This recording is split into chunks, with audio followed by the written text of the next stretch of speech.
4. Order. Welcome to the Treasury Select Committee on Tuesday, the 4th of February 2025. Today we're looking at economic statistics, and we're pleased to have in front of us Professor Sir Ian Diamond, the National Statistician and Head of the Office for National Statistics. He's joined by Mary Gregory, who's the Director of Population Statistics at the ONS, the Office for National Statistics, and Richard Hayes, who's the Deputy Chief Economist at the Office for National Statistics. And we're keen to have this session because there's been some issues about the return rate of the labour force survey and the impact that therefore that has on forecasting by bodies such as the OBR, the Treasury, the Bank of England and others. So normally the ONS is scrutinised by our sister committee, the Public Administration and Constitutional Affairs Committee, and we're delighted to have Sam Carling MP join us today from that committee to aid us in our deliberations. So I'm going to kick off with John Grady MP. Mr. Grady. Thank you very much, Dame Meg. Good morning, Sir Ian. The publication of the labour market data was suspended in October 2023 when the responses dropped to a level which made it unreliable. Did that come as a surprise to you? I think it's worth saying right up front, firstly, how privileged we are to be able to give evidence this morning. We do hope that this isn't the last time, because it's fantastic for this committee to show real interest in the, if you like, the heart of what we do as statisticians. And was it a surprise? Well, response rates to the labour force survey have been an issue more or less since the labour force survey started. I'm sure all of you will remember the issues of unemployment statistics in the early 1980s when the government was producing a number of different statistics, and the idea was, okay, the only way we can really find out about this is by undertaking a survey. And that survey started off relatively short, but even then there were concerns about response rates, and they had been going on for a long time. That I would have to say as well, though, as with all surveys that go on for 40 years, they grow organically as different departments wanted different information. And so I do believe that by the time of the pandemic, the survey had become rather longer.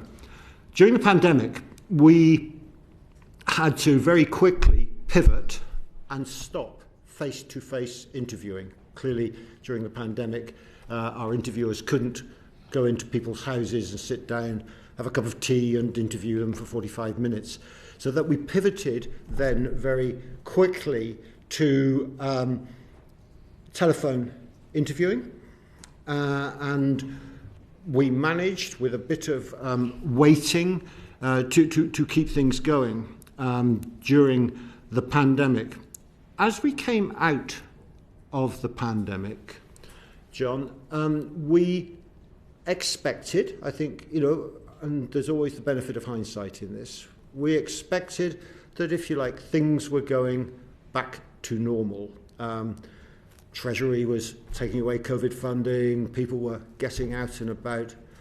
What didn't happen, though, was that people were, if you like, returning to being happy about people coming in to their houses to spend 45 minutes interviewing them. And so we were seeing, in the period post-pandemic, a steady reduction in response rates. Now, let me just say, as an aside, response rates in and of themselves are not the critical issue here. The issue is bias that you are not able to control for. And of course, as your response rates go down, you increase the probability of bias. And in August 2023, we didn't see a sudden crash. We had seen a steady decline.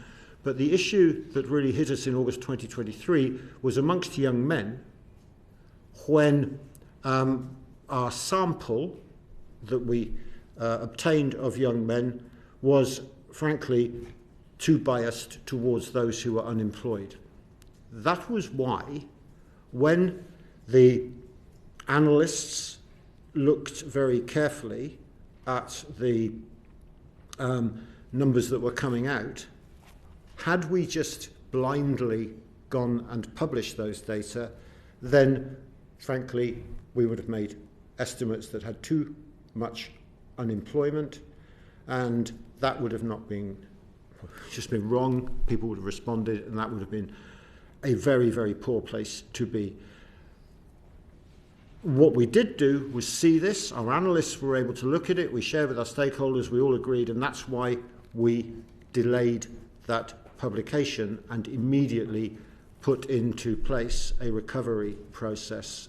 So in simple answer, it was we were already at a low level. We believed that we could manage it. We were managing issues of financial constraint and having the right number of interviewers, and also aiming to move into the new transformed labour force survey that I'm sure we'll go into a bit later. But we acted quickly to respond to that. We did not publish data which were wrong. I mean, just again, a historical artifact. The Turnbull report into the issue in 1998, when the Office for National Statistics published average weekly earnings that were going in the wrong direction, said that the numbers were just published. Analysts and stakeholders were not engaged. And we have learnt from that. It was also something that Sir Charles Bean raised in his report in 2017. And so being really good with your quality assurance is important. I'm mindful that we've got quite a lot of questions to get to. I just thought you'd be really interested. That's very helpful context, but just a more direct kind of Aberdonian style question. The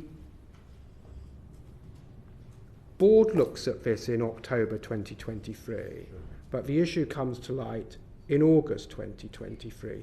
Two direct sort of yes-no questions would be, before August 2023, were there material concerns within the ONS about this survey? That would be my first question. Well, the simple answer to that is we were monitoring very carefully. What we knew was a low response rate. But as I indicated in my previous response, the curve was relatively flat, and therefore we were believing, in the context of fiscal constraints and in the context of recruitment and difficulties with response, that we were managing it. Clearly, as soon as it didn't, we acted. And then August 2023, there's real concern. For the data in August 2023, I was informed, for absolute clarity, in mid-October. You were informed in mid-October. By the then Director of Economic Statistics, Darren Morgan. I was informed. My request was, can we do something maybe to use some other data? His advice was, no, we couldn't. And that's when we moved. I then informed the chair in my weekly bilateral, and it was discussed at the next meeting of the board, the October board meeting. And so there's concern amongst the staff in August, September, October. If this comes to your awareness only in October. Have I understood that correctly? I mean, you see, again, I repeat, these were the data collected in August 2023. It's not real-time analysis. So I was informed more or less as soon as the issue was really clear. You collect the data then has to go to be processed, the data then has to go cleaned. It takes a couple of months. That's why we report the August data in October. Can I give an example? Mr. Hayes. I published productivity statistics using the labour force survey. We published the April to June 2023 wave on the 24th of October. That gives you an idea of the time lag. And that's the day after the LFS publication was suspended. And in that publication, looking at that data, we were suppressing industries, agriculture and mining and quarrying, because the survey responses in those sectors had fallen to a level that I had manually intervened and said we would suppress that according to the code. But that is something that does occasionally happen. What you then expect to see is the data to recover in subsequent periods to allow you to restore the data series. In this instance, however, it was the start. It's great. So in summary, I think what I take from that is this really became an issue and crystallised as an issue in October. Yes. And not before. Are you confident that the preceding data, having got to this position in October, was reliable? We were watching them very, very carefully, and we were controlling for one or two biases. So, for example, during the pandemic, when we increased our sample size, we identified that we had recruited too many owner-occupiers, and so we were actually putting weights in to control for that. And so, John, the whole time we are looking very carefully at the data. We weight data in order to make it more representative at all times. We look even now for bias, and we are confident that the trends that we were reporting were those that were happening. Mm-hmm. And just one final question from me, Dame Meg, if I may. So data comes in August, you get to know in October. In retrospect, should it have come to your attention, Sir Ian, earlier, given the materiality of what followed? In the benefit of hindsight, I can't really answer that question. You would need to ask Darren Morgan when he first became aware, because Darren is a very experienced director of economic statistics, and he came to me, as I understood it, as soon as he was absolutely clear that this was an issue. Thank you. Thank you very much, Maria. Mr. Sam Carling, MP. Thank you very much, Dame Megan. Good morning, Sir Ian. So there's no issues with the labour force survey discussed in the minutes of meetings of the UK Statistics Authority throughout 2023 until the publication was suspended in October, and we just heard a bit about that. But could you just tell us a bit more about why this wouldn't have been escalated to the board earlier than that? Sure. Well, the board actually received a report quarterly, at least, because the labour force survey was part of what we called our ARIES programme, ARIES, which included 7 different projects and which was a major ring-fenced programme and which reported, as I say, typically quarterly. The December 22 meeting report there was very clear about the challenges that the labour force survey was showing. And my reports to the board, informal or formal, would have concerned those issues as they went along. So there wasn't a formal report to the board from the labour force survey, but it would have been included in the quarterly reports of that ARIES programme. Subsequently, from early 2024, we have made a labour force survey monthly report to the board, either a formal paper or an annex to my Chief Executive's report. Thank you, that's really helpful. That covers a question I was going to ask around kind of lessons learned. But even then, when it was briefed in October, the board had said, or it says in the minutes, that members had not been made aware of the extent to which the LFS response rate had fallen recently. I respect the board saying that. And as I indicated, it was a slow drop. If the board and the board members did make that question, and we respect them, and that's why we said, right, okay, we will absolutely make sure that we give you the response rates of the whole time. I would also add, you mentioned lessons learned. In the benefit of hindsight, I would not have had this programme as part of that overall ARIES programme. I would have had it as a programme in its own right, and that's what I have done since then, and we now have it as a programme in its own right. Can I add there that this was a long-term issue? So the Bean review that's been mentioned gave us a list of areas of recommended improvement. Immediately post the Bean review, we prioritised those which related to the national accounts, working with our external stakeholders. So double deflation, implementation of VAT administrative data into the national accounts, new surveys. And then essentially as a second wave project, as we came to further spending reviews, was to look at those economic statistics which hadn't been tackled in that first wave related to national accounts. So we'd been working as Economic Statistics Group to tackle this as part of a sustained programme of work, which was why the TLFS project had been brought through into the ARES scheme and had been raised through our spending review bids with the board at that time. But that effectively didn't recognise the pace at which the ground changed underneath our feet with response rates post-COVID. This was part of a long-term plan, but it overtook us before we could get to the TLFS, essentially. Okay, thank you for now, Mr. Carling. Dr. Juvensander, MP. Thank you, Chair. Professor Diamond, can you talk me through your sampling and your weighting procedure, please, for the LFS? The LFS or the Transformed Labour Force Survey? The LFS. Okay. So what happens is that we sample and send out to addresses saying that you have been sampled.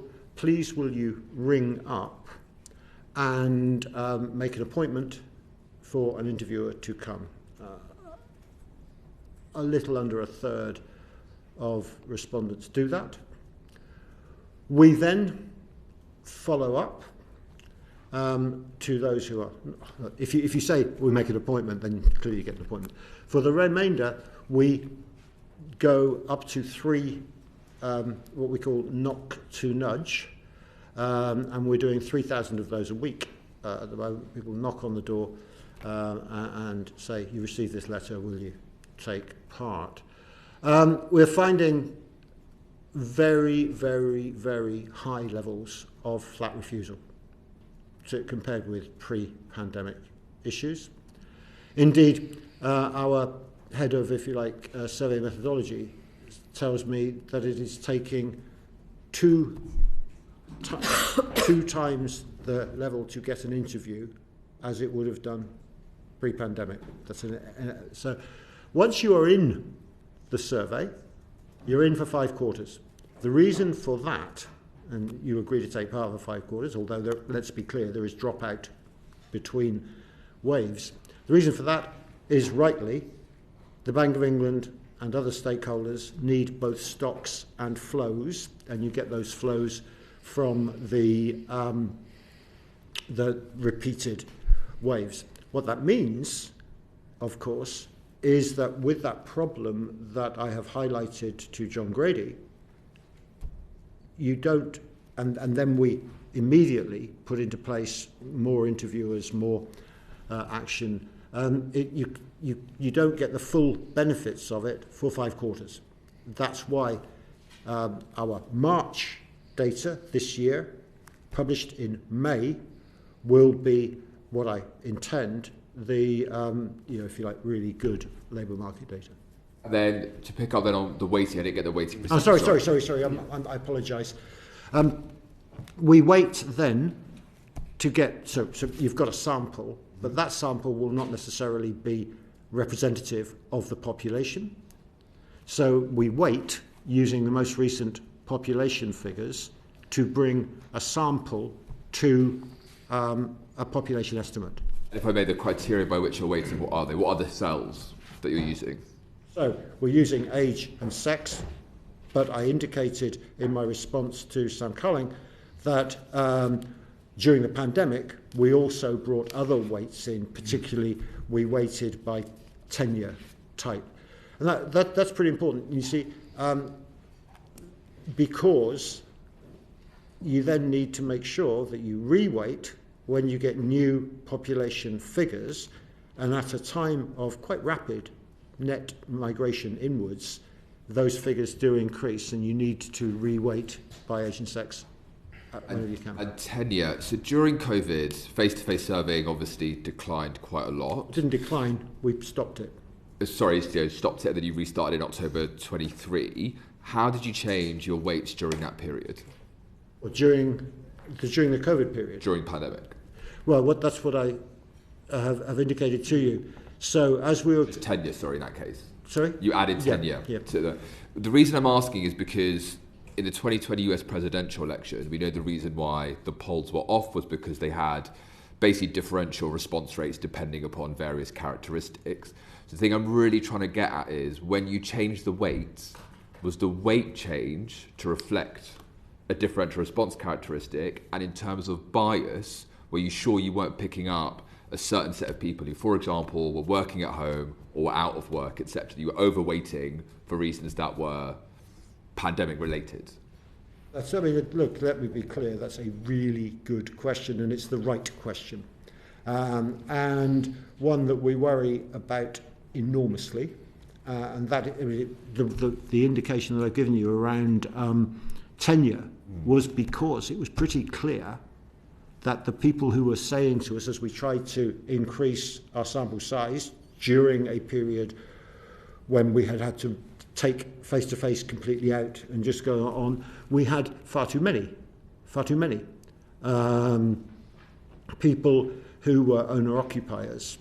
And what that would mean is that there would be then bias, because the owner-occupiers tend to be older, tend to be of a different type of person. And so what we did was weight by tenure. It was we looked very carefully at what would be the best thing to do, because at the end of the day, if you move to the more disadvantaged areas of our country, then you are more likely perhaps to be with private rental, and you really do need to make sure that you are not biasing your data. Now, while there's still biases, there are biases, Dr. Stander, in every survey, and I don't know a survey that's ever been done that doesn't have some bias. You try very hard through weighting to eliminate that bias, and that's what we've tried incredibly hard to do, Richard. It's worth saying the challenge we had was because of the change of mode, that when you move from interviewer to telephone,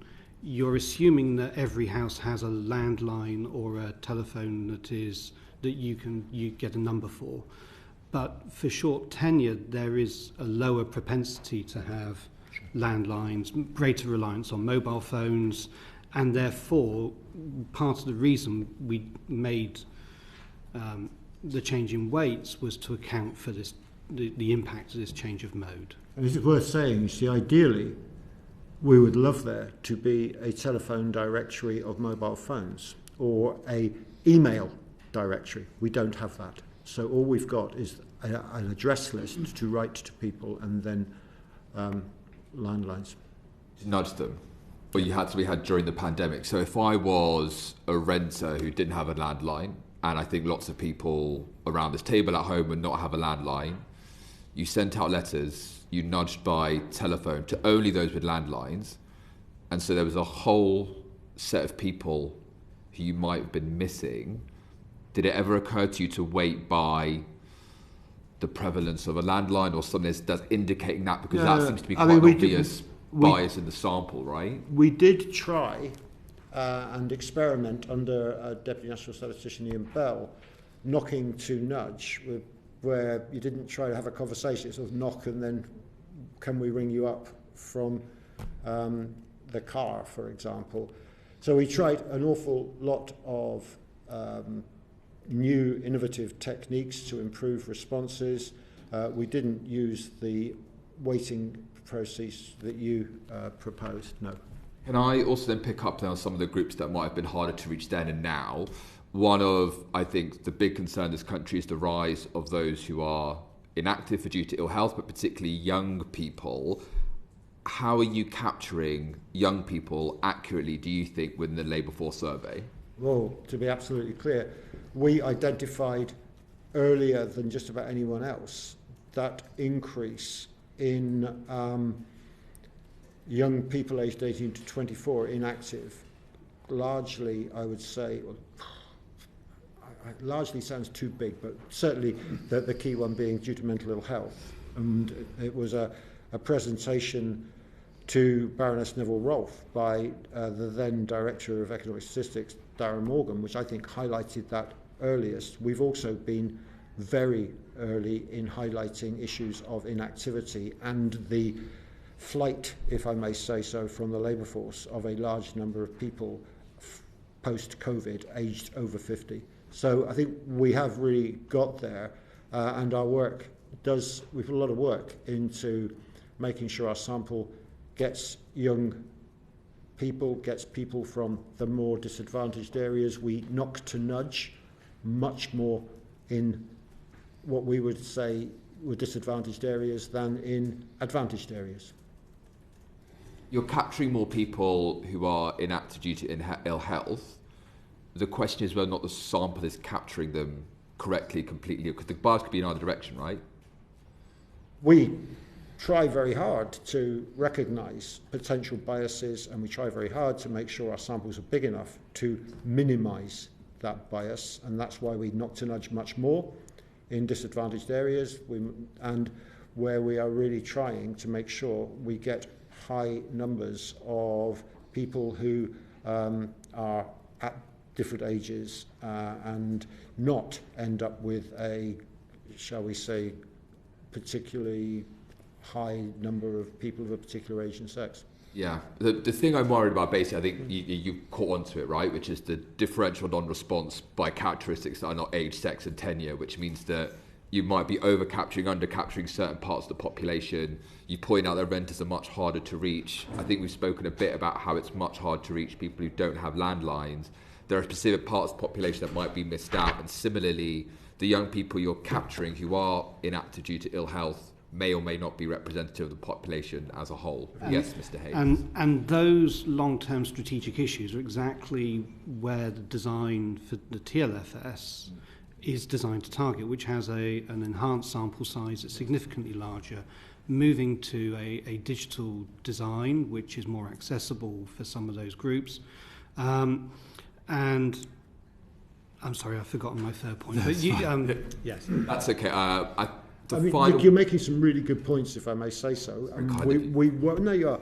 But we worry hugely about all those issues, and I'd be delighted if you had time sometime to come down and just take you through this. I've never been to Newport, so off I go. Brilliant. Maybe just one final quick question. I should be very brief on this. Apart from more resources, what would you say you need to ensure the sampling, the weighting procedure is better? Or is it just more cash? In the main. But the other thing that I think is really, really important is the potential of administrative data to support. And that potential of administrative data does require a culture of data sharing in government, one that so many people have commented on as not being in the right place that it should be. But more resources. We can talk about ways to improve response rates, and there's a long history of those. For example, when I was an undergraduate, I wrote essays which would have said you can never give people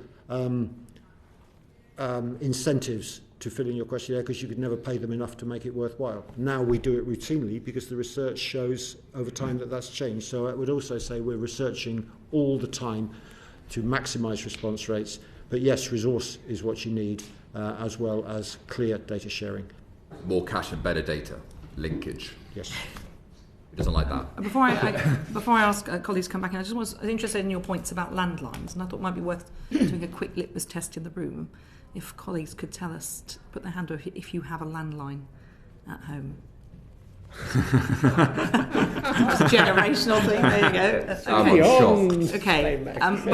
Okay. But I would just hazard, Sirian, that those of us who knock on doors partly for a living, who rely on our jobs to talk to our voters, have long known that it's very hard to collect landline telephone numbers, and we've had to find ways of contacting people differently. So why has it taken the Office for National Statistics so long to catch up? Because we didn't use landlines until the pandemic to that extent. The way that you go around...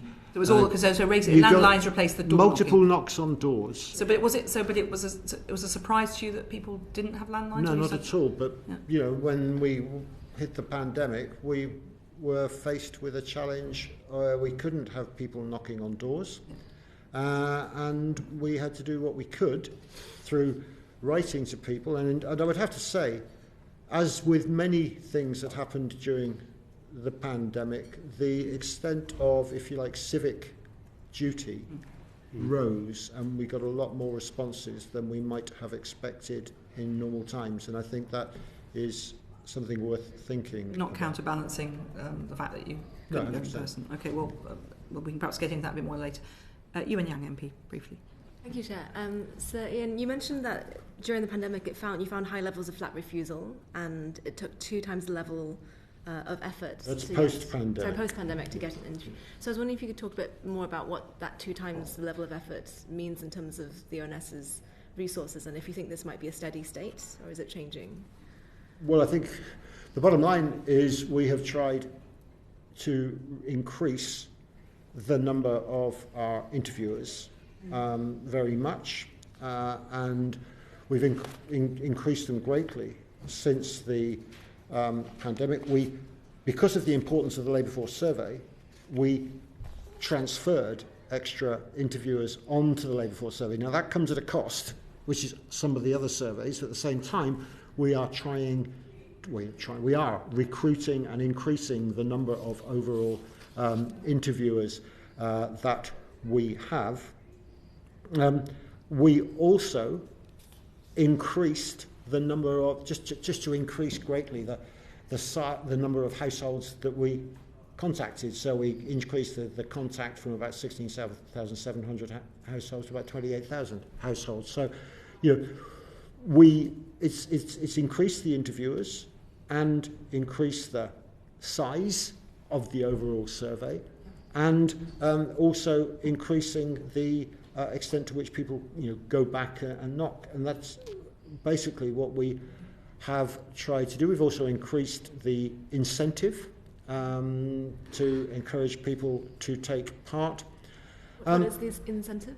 We moved from £10 to £50. Yep. And do you have any theories about the reason behind this increase in effort? And do you think it will be the steady state level of effort, or do you think people will change? I'm a statistician. I'm not a social, so I always come back to colleagues around the table. We are moving back to a normality, yes, but are we going to move to a time when people will go back to feeling comfortable and willing to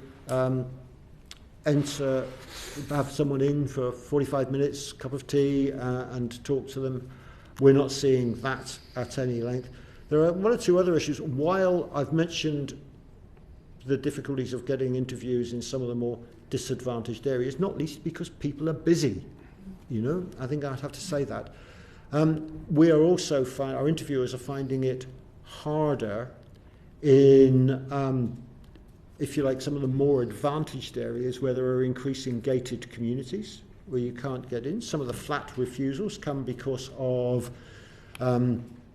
ring doorbells, which enable people to say, these are, as Dame Megan and I had a conversation, these are the sorts of things that you will face when you are canvassing as well. So I'm not trying to teach you to suck eggs, but these are things that are happening to us day by day, and was one of the reasons why we are so keen to transform some of our surveys to a more online basis to enable people to answer the questions when they want to and in a manner which they wish to. So, for example, can you answer the question on your mobile phone on the bus on the way home?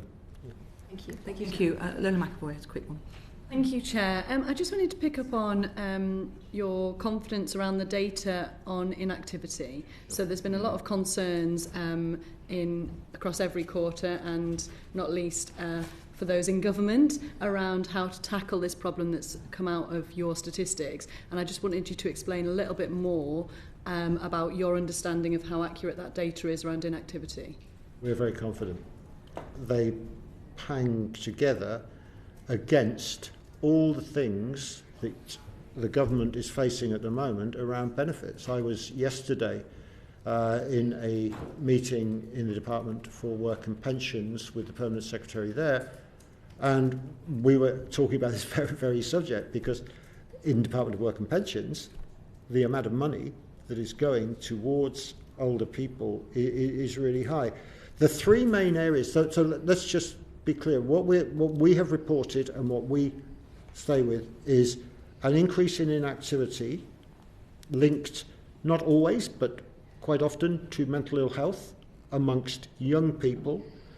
Some, I think it's a little bit more towards young women than to young men, but we're not talking about enormous differences there. We're also seeing a flight from the labour force, if you like, of the over 50s post-pandemic, which is quite large. And when we work with our colleagues at the Department of Health, or again with the Department of Work and Pensions, what we see is while there are multiple reasons, the three main reasons would be cardiovascular disease, musculoskeletal. The problem with cardiovascular disease, sadly, is, of course, if you get it, you've got it. Musculoskeletal and also mental health. Now, there are many other reasons, but those are the three most. I could send you a lecture I gave on it a couple of weeks ago. Which I would be very interested. Just on that finally, before we move on to the next set of questions. So, forgive me, but how can you be so absolutely confident that this data set is correct when the larger points around the data that you've highlighted have been such a problem and we've been downgraded to in development as a statistical resource? Please don't think I'm being complacent. I'm not. We lie awake. I lie awake at night worrying about this the whole time. We do, though, work very carefully with the administrative data that we are able to get, particularly data on people on payrolls, and also our own data that come from employers, which includes sort of like workforce jobs, and they hang up pretty well. We also have an advisory committee on labour force, which includes some of the best academic labour force economists and statisticians, chaired by Professor Jonathan Portes, and also includes our stakeholders, the Treasury, the bank, the OBR. And so we are being completely transparent, and we're all believing that these numbers hang up, particularly when you, as I say, when you hang up against the data from DWP and what is happening in the health service. So I think we are all very confident in those numbers.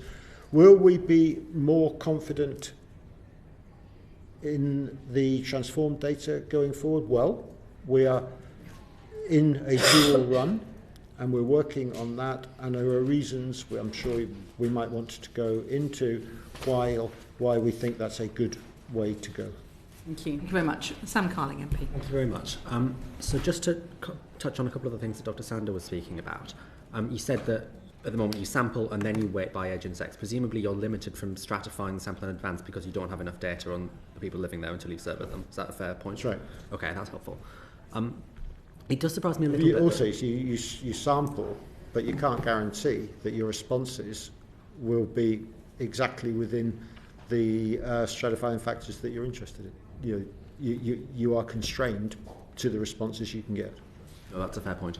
In terms of how you're weighting afterwards, so you've talked about how you're doing that. It does surprise me a little bit that even before this became an issue, there wasn't more discussion of how you weight for different demographic groups, because there are different ways of classifying people into demographic groups. You can argue about specific ones that are used, but is that something that was discussed, has been discussed previously? Weighting in labour force surveys is a subject of enormous international debate, and we are part of that debate. Richard has been part of that debate, and we are always looking for the best ways to stratify or to post-stratify and to weight. In which case, I guess the follow-up question is, are we in line with what a lot of other countries are doing? 100%. One of the things we're always in conversation with our international colleagues. Indeed, I am meeting with my counterparts in Canada and Australia at 9 o'clock this evening, virtually, because that works for everybody. And one of the things that the Australians and the Americans have done is move to a much, much shorter questionnaire, focused really just on the key labour force issues rather than the longer issues.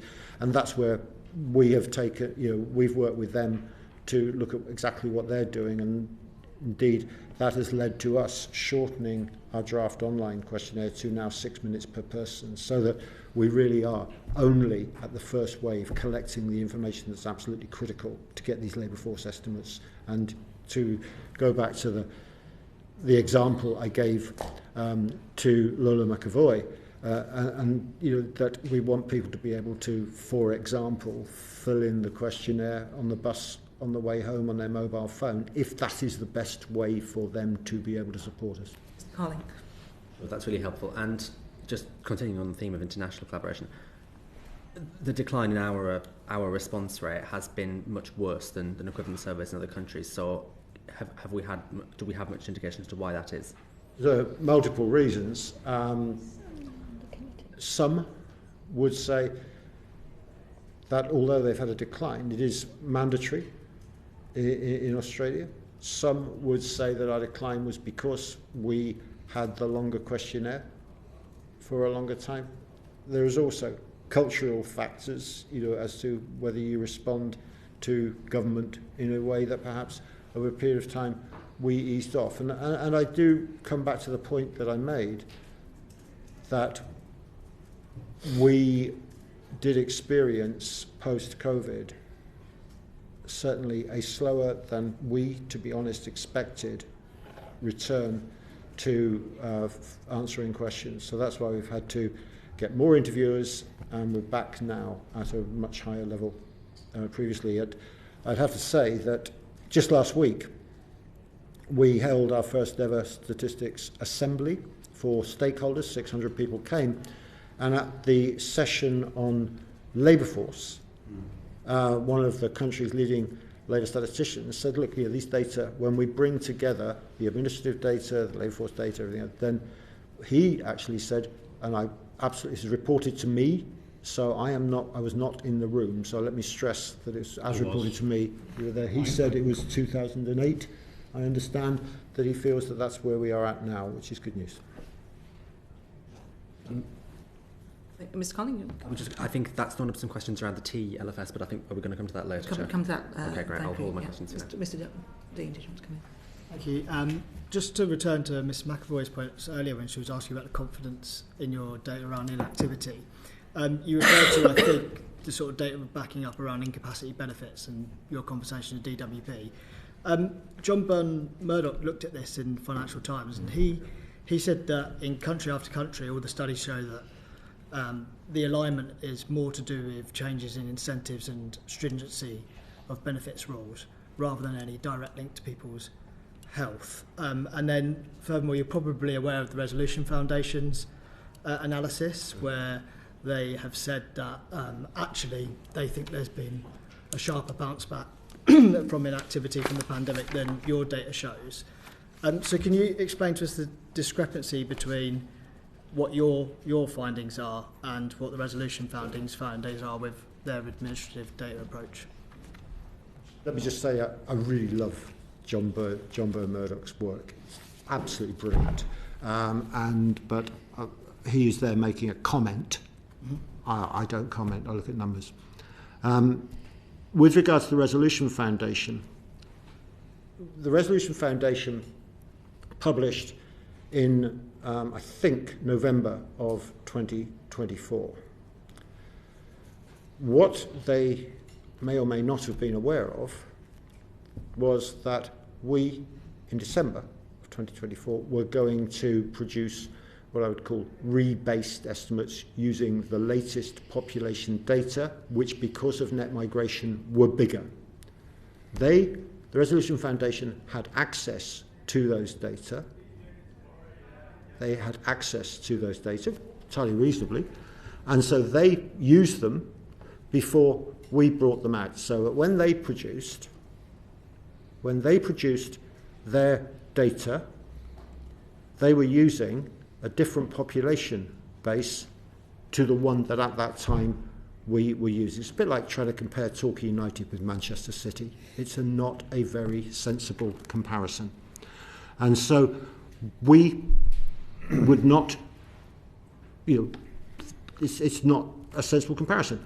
So the other thing that I would say about the Resolution Foundation work is that they make, it's their decision, they make assumptions about self-employment and about out of work. We do not believe that a National Statistics Institute should be just simply making bold assumptions about that. So we respect what they've done. I don't have a problem with their calculations, but they're based on assumptions that we do not believe is right for National Statistics Institutes to make. Okay. First of all, the John Murdoch thing was less commentary and more reference to research. But just going back to the Resolution Foundation. I love what he does, by the way. Yeah, just go to the Resolution Foundation. So their central claim then is that this stickiness of inactivity after the pandemic could be illusory. And you're saying that, okay, you might be comparing apples and oranges, but you're still saying that your data shows that that's not illusory. We do still have a sticky inactivity problem. We do believe that there is inactivity amongst people over 50 and amongst the young people that we are continuing to see. Very helpful. That's clear. Thank you. That's really clear. Thank you.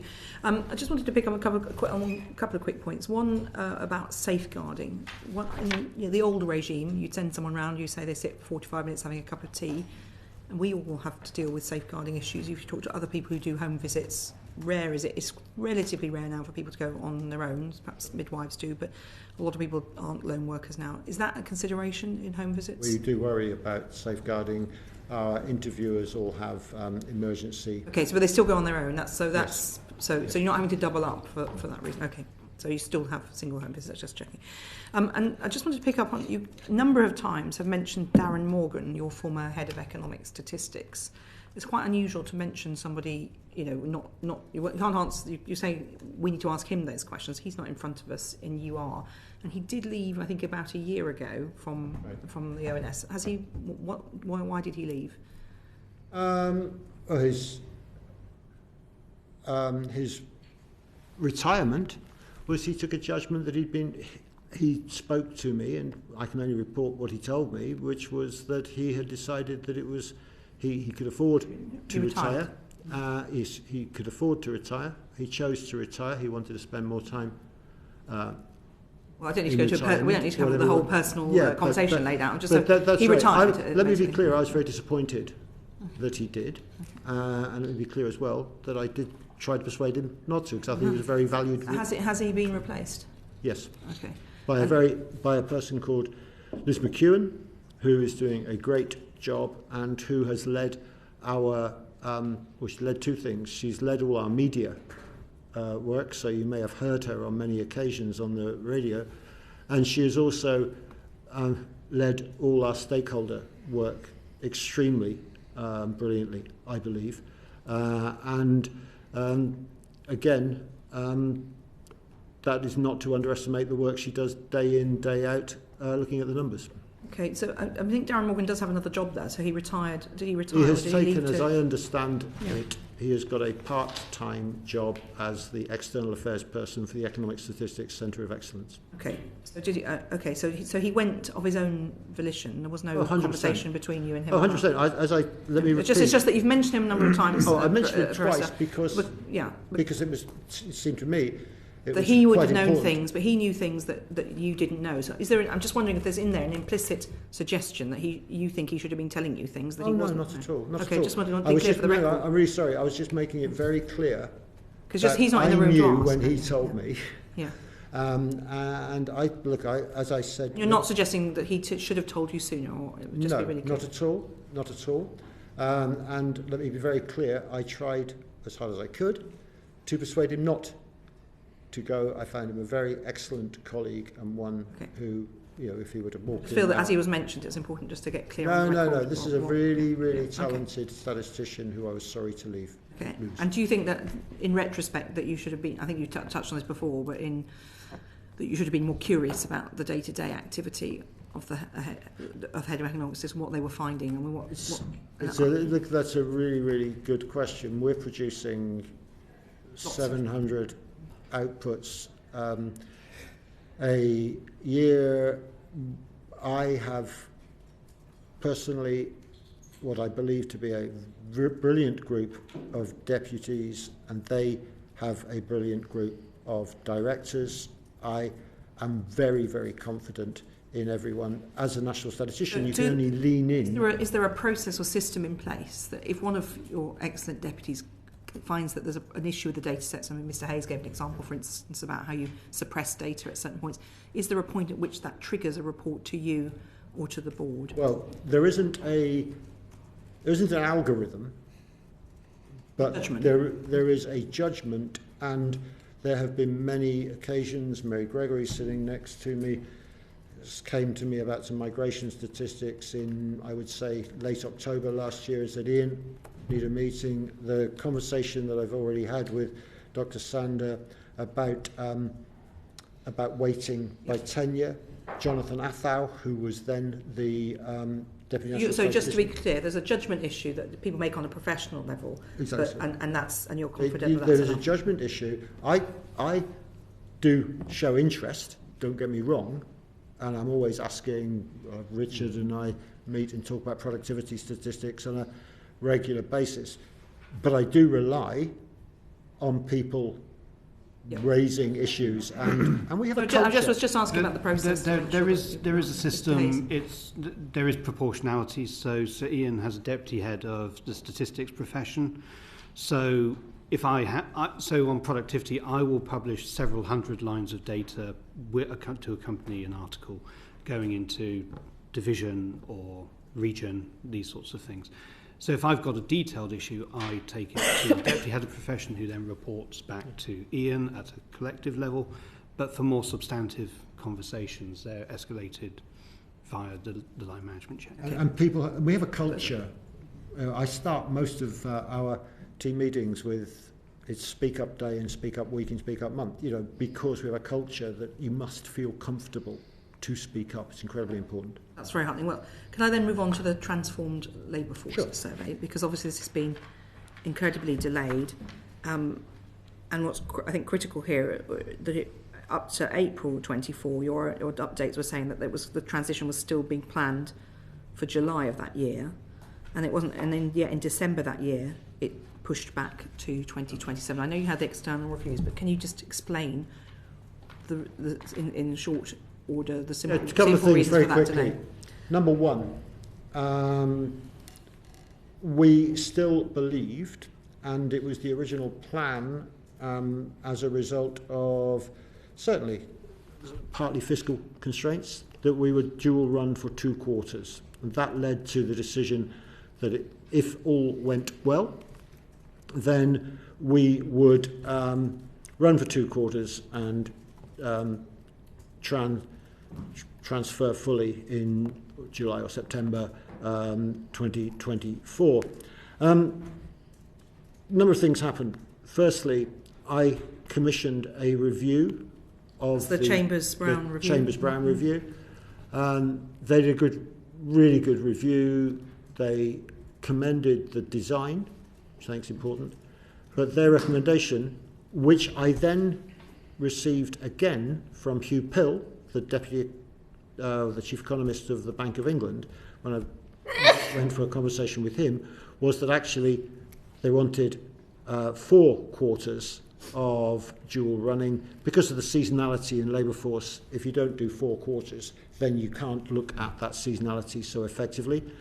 That persuaded me and my colleagues that actually listening to stakeholders, what's the point in getting external review if you don't take it seriously, was that we would then... Do you think that you should have had some more input at an earlier design stage? Because in your board minutes, in November, all major milestones had been achieved since January of 23, and then it was in February of 24, a few months later, that a number of challenges in relation to delivery of it. It's about delivery there, not so much about the shape of it.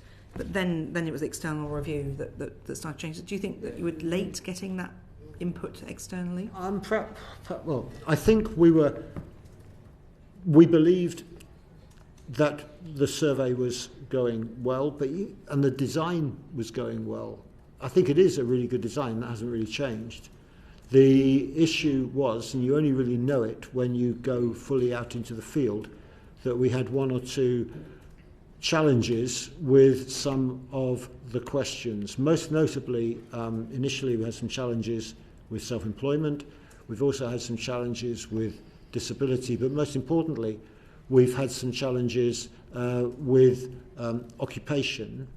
And the reason for that is, as Richard will be able to tell you, there are people who require what we call a 6-digit standard industrial classification. So that makes it harder, because we can't just ask you what you do and you write down, I am a politician. That would get us one box, but we want to know, are you a chair of a select committee? Are you the Prime Minister? It becomes much harder, particularly with, for example, nurses. So you actually need to ask more than that. We can get, using the sort of drop downs you see on, if you take an insurance. But this isn't new. You've been doing these surveys even in a exactly different form. So this isn't something that we was thought new to you. we thought we could do this better. What we found was, to get the 6-digit, the really detailed industrial classification, we were going to need new methods. Our original plans didn't work as well as we expected. Because it does say, thank you for sending us the lessons learned information, and it says that you inherited a complex set of user requirements which were not always well articulated and understood, and the scope of the project lacked clarity. So I'm just puzzled as to why the scope was off when you've been doing this data collection, albeit in a different form. Yeah, no. What was the difference? What went wrong between moving from paper to the digital transformation? Fundamentally, however you trial things, and we did many focus groups to get the answers as well as we could. When you go into the field, you do, quite often find some issues, and as I said, we found that with disability.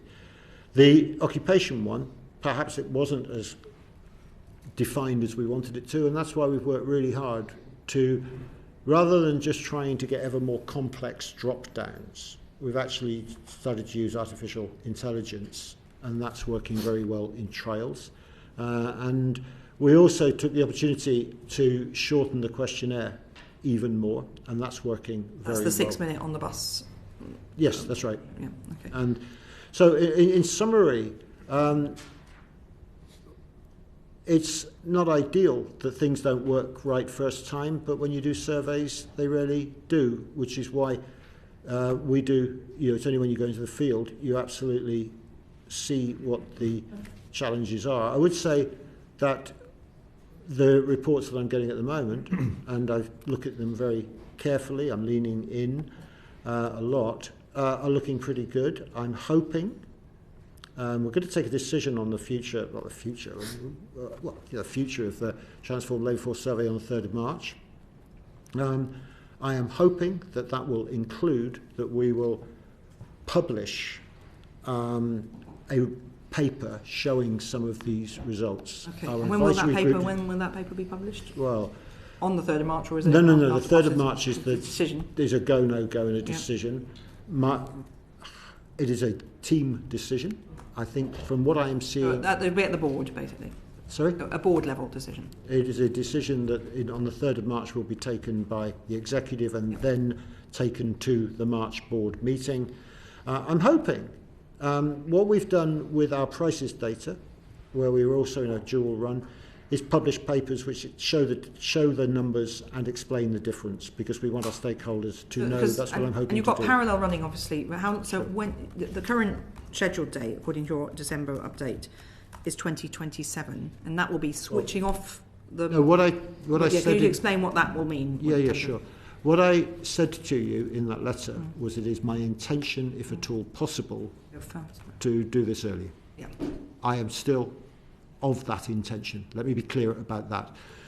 2027 is your backstop. It's a backstop. I would very much like the number to end with a 6. I would also like it to be in the earlier part of that year, but I'm not going to do it until our stakeholders are on board and until we are completely confident. But as I say, at the moment, I am encouraged by what I'm seeing. And then just finally, before I pass on to colleagues, you've got one form of survey that's long form over 5 periods, and you've got a short form 6 minutes on a bus for character. It's still over 5 periods. Yeah, still over. How are you going to make sure, I mean, for a layperson, can you explain how you make sure there's read across from data from one set that's had problems through to the new regime, so that anyone, and we'll go on this into more detail later, but that anyone in a policy-making position or using this data can be sure that they're able to get that trend that they so often need? I'd love to tell you that you just press a button and it tells you. It's well, not like so that. if it's not that, this so what is is it? really hard Yeah. Forensic statistics, looking at the numbers very carefully. I mean, at the moment, if you look at I probably don't need to tell you, but the larger your sample, the smaller the confidence interval around it. Therefore, as you go down, you want to go down to lower levels of aggregation, looking very carefully, coming back to the points that were made about tenure, the point. So it is real, if you like, hand-to-hand forensic analysis, looking at the two, and that's why we produce a paper which explains the differences that we're seeing. What I can say... Shall I give just before we do, what I can say is that the numbers will be different. That's okay. There's no question about that. Colleagues will go into this a you bit more need detail. to be in a particular... I mean, look, if you did two surveys in different bases... Well, exactly, that's my point. So if you're some organisations will have the capacity to do that kind of number crunching, but a lot of people won't. They will just read and perhaps miscompare statistics. And our job is to bring accessibility to that, and that's why I want to produce a really thorough paper, and why I also want it to happen earlier rather than later, so that people get used to those numbers. It's exactly what we're doing on prices. So you're thinking that so just a summary, you're hoping, you're optimistic still that you could achieve 2026 switch over completely, so no power. That is my... That's your... Yeah, look, No, I mean, not we know that you've got 27 as the backstop, but that means you switch off one and you move straight to the other. My professional view is that I'm super hopeful. Okay. Mr. Hayes, do you want to add something quickly?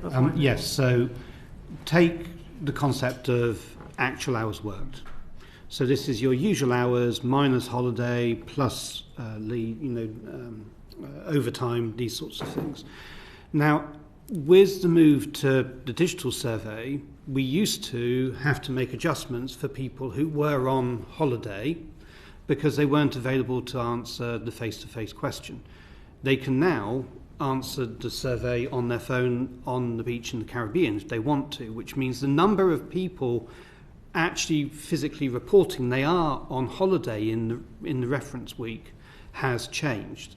So to therefore continue to have an aligned actual hours series, we're having to look and make sure we've treated that effect and ensured that we have a consistent time series. So that's just a little worked example of that type of forensic. I think colleagues may, depending on where their question goes, may come in some of that in a moment. But Mr. Chris Coughlin, MP.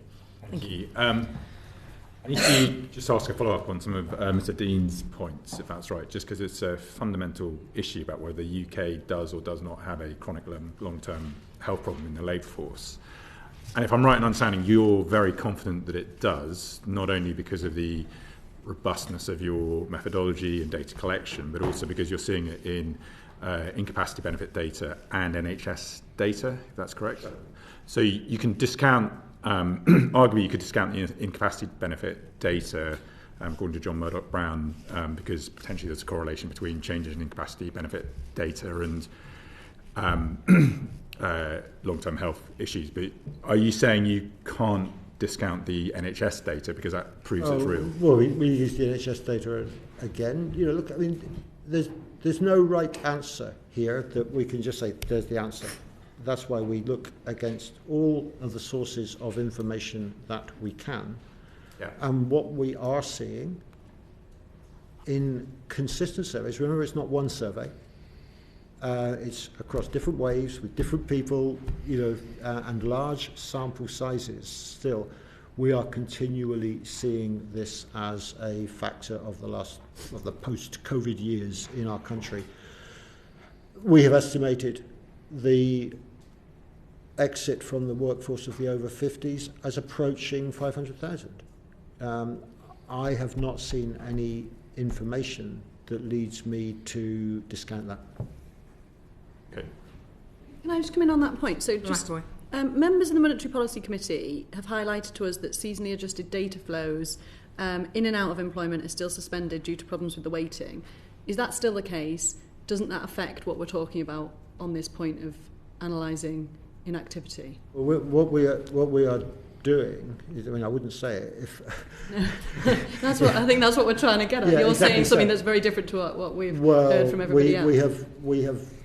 You're right. We've not been looking at those flows so much, but we have been able to look at the stocks over time very carefully. Okay. Thank you very much. And Mr. Cogden. And by NHS data, what exactly do you mean? Do you mean that if I'm applying for incapacity benefits, I then go and get my doctor to sign me off, so arguably it's the same thing, or do you mean more than DHS, well, I'm using DHSC data that were provided to me to look for a lecture I was giving. But as I've indicated to you, I'm very happy to let you have a copy of those data. It'd be helpful, thank you. And in your letter to the committee, you highlighted that budgetary constraints have been an issue. To what extent did budgetary constraints contribute to the problems with the labour force survey? And we're not going to hide from that. Let me be clear that in 2024, when we asked the Treasury for some more money, they gave it to us. But we had a number of challenges. Number one, 40% of our budget was ring-fenced. Yeah. Okay. The second challenge was then we were faced with efficiencies. We had to make £34 million worth of efficiencies. What percentage of your budget was that? Can't tell us now, right? Can I send you a letter? I should be able to do the maths quickly. Yeah, Your full budget. The third issue was that during the years of these years, we had a number of inflationary pressures. Most notably, you may recall that colleagues were given a £1,500, if you like, award. Yeah. That cost us £9 million. Pay rises for the last 2 years have been above the 2% per annum that we had in our 2021 spending review agreement, and we had to find them. Therefore, the amount of money that we had lost, so to speak, has led to £30-40 million worth of savings. Now, that's got to be found somewhere. We are reducing the number of outputs that we do. That's there are no outputs that have no stakeholders. So a number of stakeholders are pretty unhappy about that. But I've been very, very clear to all my colleagues that we are not going to reduce on quality. Quality is all that should matter to us. What exactly were those ring-fenced budgets? And they've now So been we released. had a ring-fenced budget towards some of our transformed economic statistics. We had a ring-fenced budget around the future of population and migration statistics. We had a ring-fenced budget to produce an integrated data service. Okay. Who decides on the ring And the fencing? public service Oh, sorry, productivity public service and productivity. overseas development. Yeah. Who decides on the ring fencing? You or the government? Treasury. Treasury. Okay. Okay, and that's now being released. But The Treasury, and to give the Treasury their due, they have released. Right. The overseas development one, which I did mention, is relatively small. For example, the chief statistician of Côte d'Ivoire is in the offices today. That's a small amount of money, relatively. We still have small ring fences around the integrated data service and around the future of population statistics, but it's really, really good that we have lost the great majority of those ring fences, and in the budget planning, the business planning exercise that we're just finishing for 25-26, whereas it's tight for everybody, it is not tight for surveys. We are increasing, as we have to, the number of interviewers. I wrote to you, Dame Meg, about the number of interviewers I was expecting by the spring. 150. Mike Keoghan, who is our deputy, did a review for us in the last summer. He estimates that to get now great statistics across all our surveys, we'd need 1,500 interviewers. We haven't got the money for that now, but we are increasing towards 1,000 as we move forward. So we are spending much more money on getting interviewers. Okay. So I know that in 2016, Sir Charlie Bean found that the move to Newport from London had a detrimental effect due to staff turnover, which could potentially be permanent on the quality. Is that a factor still today? No, I don't think it is. I think it is the case, and it was the case, and I think Charles Bean was entirely right. When you transform any organisation from London from place A to place B, Sure. A large number of people will not wish to transfer for all kinds of domestic and professional reasons. That certainly did have an impact on our economic statistics in the first part of the last decade. I believe now we've got stability. Now, that does not mean that it is not difficult to recruit the very best people. Number of reasons for that. There is a market, I don't need to tell you, within the civil service. We, for historical reasons, are relatively low players. So we opened an office alongside the Treasury and DEFRA and people like that in Darlington. It's a hugely successful office. We're very proud to be there. But it is difficult sometimes when someone can say to me, look, I can sit at this, because they don't have departments in Darlington. You go in, it's a brilliant idea. Yeah, we're visiting Darlington next week. Sorry, but I just wanted to make it clear. You can sit at the same desk, move to a different department, do effectively the same sort of job, and get paid some thousands of pounds more. That can't be right, in my view. Just finally, you told me that you're over a third down in terms of numbers of data collectors that you'd like. You've had these huge budgetary challenges, yet you're still very confident in terms of the robustness of the data that you're collecting. We're trying really super hard, and we have, as I said to you, I'm really confident around the labour force survey because we have transferred large numbers of interviewers there to build the numbers up. We still have biases, and that's why I said to you very clearly, those biases will, the numbers will improve because it's 5 quarters with our May publication. But we have really focused on getting the right number of interviewers. Let me also say that with regard to interviewers, they don't get paid a lot of money. They also are not tied, if you like, to an office. They work from home. And they are not competing. I've given you an example of where we compete against the civil service. They're not competing. They're competing against private sector. Sure. And let's be honest, if your job is to knock on doors and do it very, very well, if somebody's going to give you more money to knock on similar doors, it's not surprising they do. So we've done a number of things. We have tried to increase the grading that we can pay, so saying to experienced interviewers, we can put you up a grade.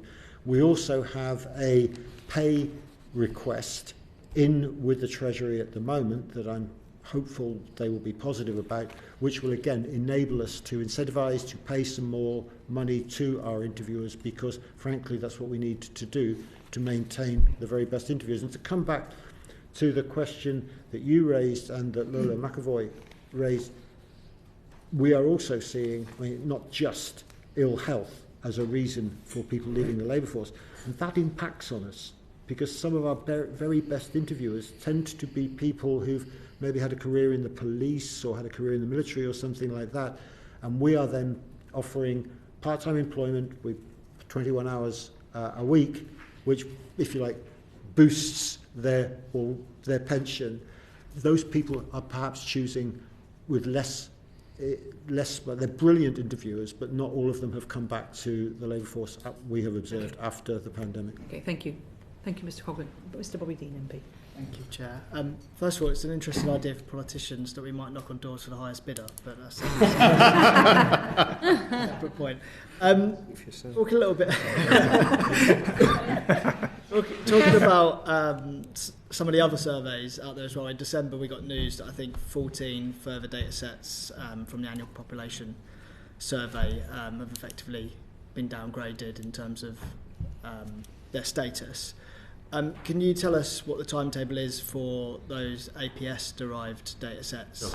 The APS, which is an important to the annual population survey, that, if you like, feeds off the labour force survey. So as we get the labour force survey back into shape, then I would expect subsequently to have better estimates from the APS. The APS is also part of the transformed survey, and again, that we will be producing results of those when we feel able to do so.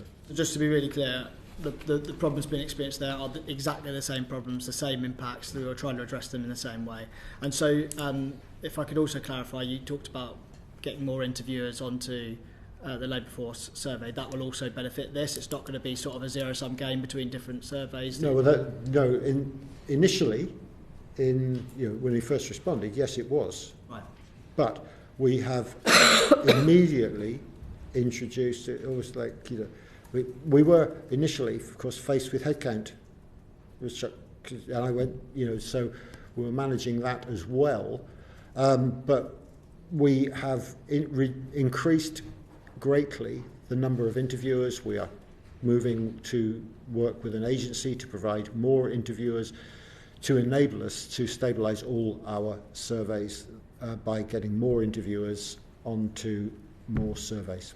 And just to add to that, the APS we often use for some of the wider statistics, things like well-being, and we're actually, because we have established principles that surveys that ask those questions, ask them in the same way, we're able to work with other departments to find other data sets to combine and test whether we can make those deliverables without just needing to rely on the APS.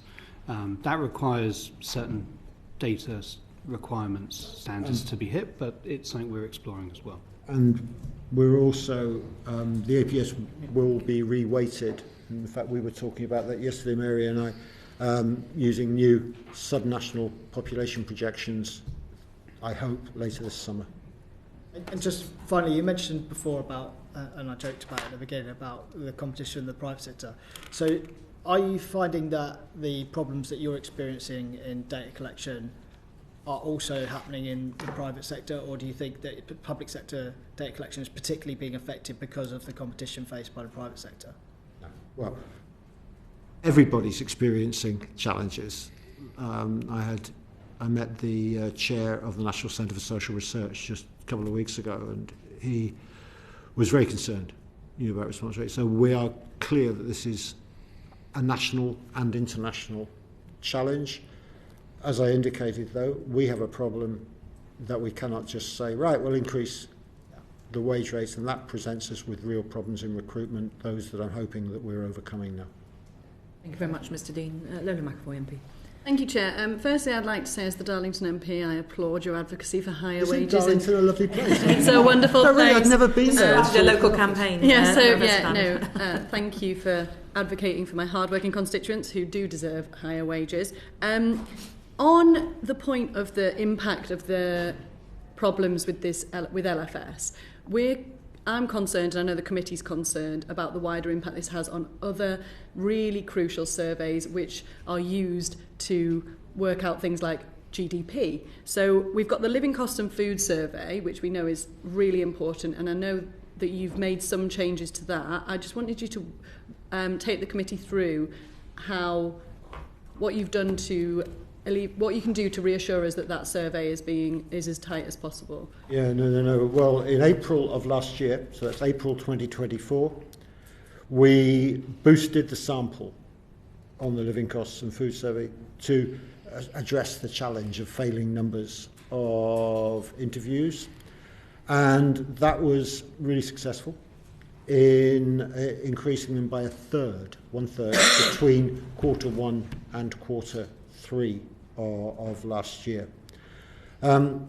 We have also prioritised extra field resource into that survey, and it's also a really important survey, I think, to think through, and we are thinking of digital developments there, just because one of the things it asks is, what did you spend money on? And those diaries, again, take a bit of time, and we think there can, over time, be some kind of memory issues. And so certainly we are looking at, if you like, digital ways to improve them. You know, send us your supermarket bill or something. You know, that is something that is absolutely at the beginning of experimentation, but is certainly something that some of the commercial sector companies are looking at in similar areas, and we're certainly trying to make sure that we're building developments as much as we can. You're confident that as it stands, 100%. that data is reliable? Yes. Okay, and so ASH data, in my previous life, I did quite a lot of work with the ASH data set and I loved it. I think it's a fantastic bit of work, but there was Would you explain what for those, for annual example? survey of household earnings. Hours and earnings. And there was always concerns in those of us who worked with low-paid workers that sometimes they were underrepresented, and certainly low-paid self-employed people were underrepresented, often trades. And I just wondered if the ASH data survey is a concern of yours in general, or how it's been impacted by these changes and what you're doing to make sure that everybody is represented in that survey. It's incredibly important. Inclusivity is absolutely critical. In fact, when I came into post, I said inclusivity because I'm with you on those issues. We are confident in it, but we are at the moment really transforming the way we bring the data in using modern pipeline methods and improving therefore the quality of it, so therefore reducing the potential for any error. But it is something that we use an enormous amount and which we are always concerned about. It's also really important to be on top of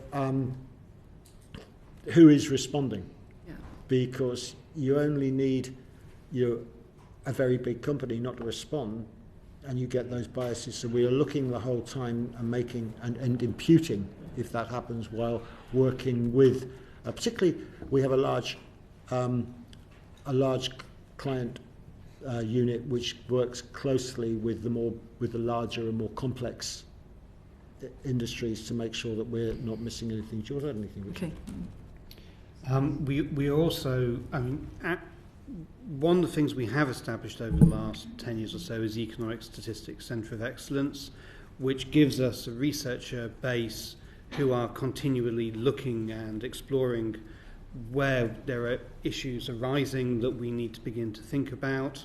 We've seen research through there on ASH recently, and I know the team have been engaging with that and have been reviewing that research. So we do try to keep at the cutting edge of understanding where issues are arising. And I suppose just final question on that. Are there any data sets that are out there that you would like to get your hands on? So obviously there's existing data sets. We talked a bit about the private sector operating. We talked a bit about polling companies. You know, if you had a magic wand, given that we've got a mission-led government who's trying to work cross-departmentally, are there any data sets that would transform the way that you can work if you were able to get hold of it? Well, I think that I've mentioned the challenges of data sharing, because one of the things our surveys, but our kind of engagement with the public say, well, why are you asking me this? You already know it. And I really believe we should be in a position where, a bit like if you fill in your tax form, it tells you a few things and you just have to check them. And that's, I find personally, that incredibly helpful. We believe we should be able to get there. So what are the sorts of data sets that we would like? Certainly like better DWP data. We've been working with them for some time. I'm hopeful that those data will be able to be used later this year. I might have said exactly the same last year, to be absolutely honest. So those data, I think, are really important. I do think, and coming back to the question that both you and Chris Coughlin raised about NHS data, so what I did on NHS data, along with Chris Whitty, who is... Chris Whitty. Yeah. Along with Chris Whitty, we commissioned Professor Cathy Sudlow to do a review of health data sharing. It's a brilliant review. That was released in November last year, and I'm really pleased that NHS England are responding to it in a very positive way. That will enable us, I think, to get better access to NHS data in an absolutely privacy-enhanced and ethical way, which again is only ever used for the public good. But I think those data sets would be good. And I would also point to some things that we are actually using. So we are dual running, or about to dual run, using scanner data from almost every supermarket. That's billions of pieces of information. And bringing that in has been a challenge, but an enjoyable challenge. And again, some of the issues Richard has been looking at with regard to public sector productivity, about how people are spending their time and time use surveys. Sorry, I could... I mean, there's lots... There's one piece of data which, in regard to the LFS, one of the things that makes the LFS so valuable is it gives you a way to get to the self-employed, which is a data set you can't get from big firms, etc. Now, HMRC's Making Tax digital program will replace self-assessment for the self-employed with a digital record, which will be uploaded quarterly. And that, I believe, is for those earning greater than 50,000 from April 26, and those with greater than £30,000 incomes from April 27. That will be a hugely useful administrative data set to calibrate the self-employed data we collect, and to put alongside the PAYE records that give you pay what people are being paid as employees. And that wider administrative data perspective then gives you a real opportunity to triangulate the surveys that we get from businesses and from households. And the final thing, single digital sign-on, which DCIT are leading on. Oh my gosh, that's a real... If that's done, it will be done properly. I shouldn't use the word if, but how good will that be? I think Professor Diamond, some of us have been knocking around while while. So if's always a good word to have with data and IT projects and government. But that's my cynic in me. Ms. McAvoy, you... No, that's fine, thank you. You and Young MP. Thank you, Chair. I have some questions about the future of data gathering. You've mentioned earlier, Surrey, and I think probably should give Mr. Hayes a chance to respond as well, about the increased cost of getting people to respond on the doorstep. Do you think the current balance between administrative data and survey data is the right balance for the long run, or do you think there will be a tendency towards more use of administrative data? I'm a total fan of a system where we use both administrative data and survey data. So I absolutely believe we need to get more administrative data, and we need to have it in a way that it flows regularly, but we shouldn't believe for a minute that administrative data are perfect and clean and wonderful. They're not. They need cleaning. But will then be a need for surveys? 100%. For example, if business sentiment, I would imagine, is very important for you. I can't take my mobile phone out, point it at you, and know what your sentiment is on anything. Fundamentally, I need to ask you.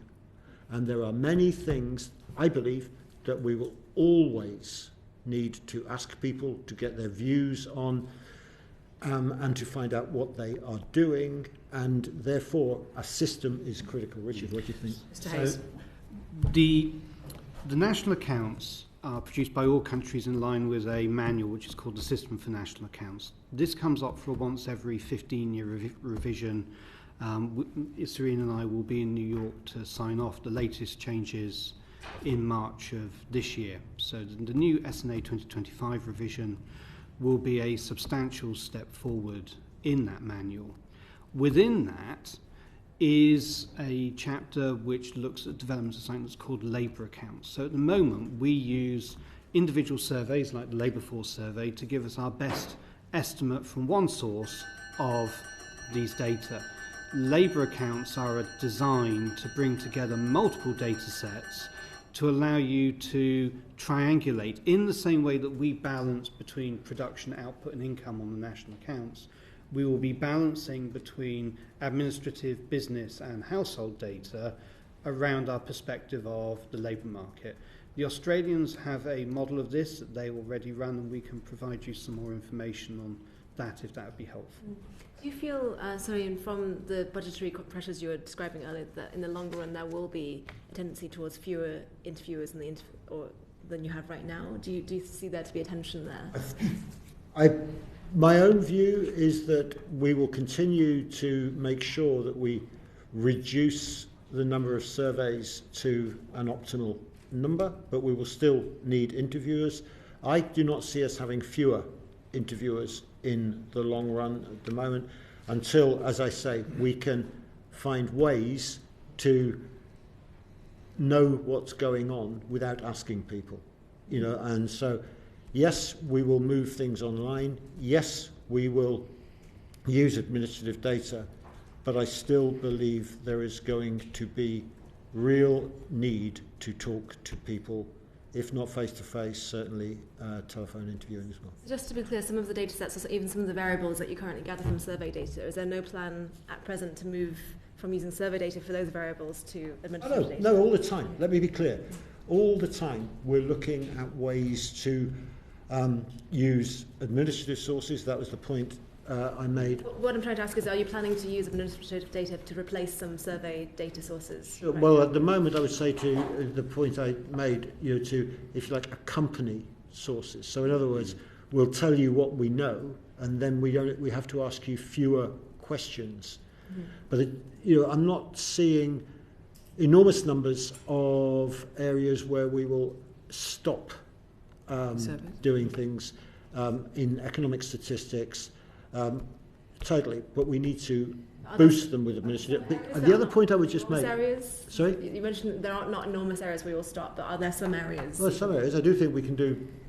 Well, we are already doing really good work using administrative data to improve our migration estimates, to improve our population estimates. This year, we will produce 2 sets of population estimates for the first time in June and in December, which are totally administrative based, and that's great for local authorities. So we're doing this the whole time and thinking through the whole time, but I'm just not convinced that we will not be doing surveys in the future. Partly it's to do with the sophistication of the data people want. So bringing VAT into the national accounts gives us measures of output by firms, but at the time lag that we receive it, we still need to run the survey to get the fastest estimates out effectively. But once we get that data, we get far more sophisticated picture. And very quickly, administrative data are collected for administrative purposes. Therefore, they don't always contain the information you particularly want. And you're having a conversation with another department and say, I think that's also my concern, which is why I wanted to know if there would be a long-term deterioration in that direction. There was a consultation with HMRC a couple of years ago to get them to ask occupation, and they were not minded at that time to do that. Right. Can I just move on to another also exciting area of you mentioned the mandatory collection of survey data in Australia. And the Leavesley review also mentioned this as an option. And in your letter to us, you say that you would need support to enable that. Now, is that a positive resolution for you? And do you think that mandatory data is important? Really good. Look, it's a really, really good question. And the simple answer is I don't believe it's a magic bullet. The second issue is one of public sentiment. Certainly there are those who say, look, Australia is fine, but Australia is a place where, for example, voting is mandatory. And so we, at the moment, have a piece of work going on led by our Director of Strategy, Jim Bowman, which is looking at all the issues. That piece will be ready reasonably soon. We will then consider whether we want to think through the legal issues, or our legal team are part of that review, but we will be looking to ask the question as to whether this is something that we would want to do necessarily. It's a fine balance, but one that I think could help potentially with some surveys. And if the answer to that was yes, would you need more powers from Parliament, or would you need any more? Yeah. And have you already started embarking on that discussion with ministers, or is no, that, we haven't. Yeah. Our first place was to get our own views, get our board's views, decide exactly what was needed. If we were to decide that we wish to move in that direction, I would ask immediately for a meeting with Minister Gould. And when do you think you would have an outcome from that? Well, I think we've got to make that view during this calendar year. Okay, well, we're very excited to hear about. Should I ask about telephone line? If you could come in quickly, and then Sure. You mentioned earlier as well, and we also experienced this, the difficulty of finding mobile phone numbers and emails and other forms of contact detail that are not landlines. Again, are there additional powers that the ONS would need in order to access these directories? I don't know the answer to that because I don't know how to get a directory of mobile you might want to phones. talk to some of the political parties because it's So, above our pay grade. As a clever I'll take that away and write to you, but I don't know the answer. Okay, thank you. We'll be keen to hear that. Thank you very much. Harriet Baldwin MP. Thank you, Chair. And my questions are going to be for Mary Gregory. Our constituents and public policy makers really need to have good information about net migration for the UK. And yet the former special advisor to the House of Commons Public Administration Select Committee said about the migration statistics that they were all but meaningless. Is that fair? No. Sorry, I'm a... No, but Ms. Gregory, perhaps you could elaborate. Yes, I can. I think that's in the context of the revisions that we've seen recently, and I'll explain a little bit more about why those have happened. But I think a really important thing, which has been covered in some of the other context, is around we're using administrative data now. That's really positive in so many ways. We don't just use that blind. We look at other sources as well. So, for example, if you wanted to look at the previous publication, Figure 9, we compare our estimates based on administrative data with other sources. So you can look at visas granted, and as you'd expect, we're a little bit below that and a little bit above the national insurance numbers that have been allocated. So that's exactly where you'd expect, as a general trend, net migration to be. That's immigration. But that gives us confidence on immigration. There have been revisions. That's almost inevitable at this point because we are developing a new approach. You may well know we used to use the International Passenger Survey for migration estimates. There's a lot of information about why there were some challenges using that, and we think the new approach is a much better way to measure. But not only is it better at the headline, it gives us new information that we couldn't look at before, which I think is so important for policy making. So things like we can look at students who've come in on student visas, and we can see whether they move on to a graduate visa, how long they stay after they've been here. We can understand much more about what are the differences with different nationalities. So we know typically if students come from China, they may well stay less than a year or much more likely to leave quite quickly, whereas if students come from, say, Nigeria, they're much more likely to bring dependents and they're more likely to stay for longer. And this is information we didn't have as clear a sight on when we were using the survey data. So I think there's a lot of benefits in what we're doing. There have been revisions. We think we're nearly there. We've made a lot of progress. You mentioned the revisions, and some of the revisions have been, there's certainly the size of more than a constituency, some vast revisions. So are you saying then that now that you've started using more administrative data, things like people's national insurance numbers and so on, that you're less likely to see revisions of that size?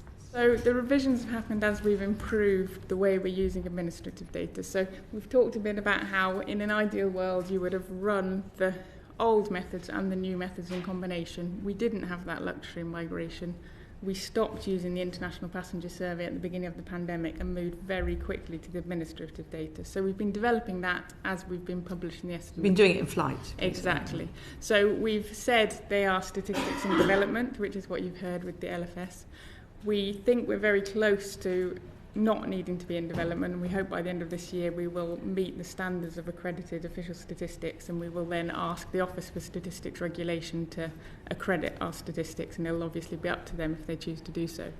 I guess my question is, should we continue to expect to see revisions of the size we've seen, or was that an anomalous period where there were these enormous revisions? So we should definitely expect the revisions to reduce in scale. There will always be some revisions, but they should be much smaller. And some of the work that's led to those revisions has been work that's improving the methods in order to make sure in future the revisions are smaller. It's worth saying. It's just worth saying. One of the reasons for revisions is you don't want lagged data to an extent, and we were with the Home Office yesterday and they were very clear that they would like us to give early estimates. We don't think that the revisions will be anything like we've seen in the past, but they want those early estimates rather than just waiting until we're absolutely sure. And it might be worth saying very briefly, there are two different kind of sources for the revisions. So one is we publish estimates 5 months after the period we're talking about, but to be a migrant you have to stay for a year. So we're publishing estimates before we know whether people have stayed or not. So we have to make some assumptions about how many of them are going to stay. So that's one source, but those should be relatively small because we're improving how we do that. The other source is where we've improved methods or we've got new data. And they're the ones we've seen that have been bigger in the recent years but should stabilise a lot as we go forward. So can I just go back to the subject we've been discussing for the whole session, which is the labour force survey and the interaction between these net migration statistics and the labour force survey, because you had a letter from the chief economist of the Bank of England about how often you update the population weights. And can you just tell us how you've replied to that letter? Yes, so we talk to the Bank of England a lot, obviously, and in population estimates we talk with colleagues in economic statistics to try and make sure we can provide what they need. The challenge is, of course, if you update migration, you need to update population, and if you update population, you need to update the survey weights. So typically, the LFS uses what we call the population projections because it's more timely than our population estimates. And historically, we've updated them every 2 years. We've done a set every year for the last 3 years, just including last week. So it's those that are then used to use the reweighting for the LFS, and it's those that are of particular interest to the bank because of that purpose. And we enable the OBR to have early sight of them for their projections. The ones that are coming out on the 26th of March. Okay. And in terms of the headline employment figures, are you expecting these changes to the weightings to have a big impact on the employment figures? So the population estimates are higher than they were before because the migration numbers are higher than had been anticipated. So that will make a difference to the employment figures. And when will we see that? So the reweighting, the decision for when the reweighting happens is for colleagues, but we know that they need the sub-national population projections, which will come out for England in May. The other nations will come out later this year, and that will then allow them to update the weights. But the Bank of England won't have it in time for tomorrow's decision. No, but they do have the projections that show what the population estimates are. So final question then, in terms of the challenge around this data, and you've published recently some population projections as well, which I imagine are sort of subject to some similar kinds of levels of uncertainty. Is it realistic for politicians and political parties to say that they're going to target a specific level of net migration to the UK? Give your statistician's reply as opposed to your political reply. I mean, obviously it's not for me to take a political we wouldn't tempt you into the politics. I think what's really important to understand is that the net migration is made up of a lot of different routes for migration. I think it was important to understand the makeup of that top level figure rather than just focus on the top level figure. I do think the May figures, if I may. Just before, I'm keen to hear from you, Srin, but just before we go on to that, so political action, though, can have an impact on many of these independent drivers of this uncertain statistic that you then report. Syrian. No, I was just going to make the point that our May data for the first time will really split things down so that you will be able to see the characteristics of migrants. And I mean, I do think one thing that I've said a number of times, I'll say it again, for example, if you're looking at net migration, I would expect net migration to go down in the next couple of years for a very, very simple reason. And this is not rocket science. During the pandemic, not many students came to this country. What that means over time is there's not many people to leave. Post-pandemic, lots and lots came in because we're a very attractive place to come and study.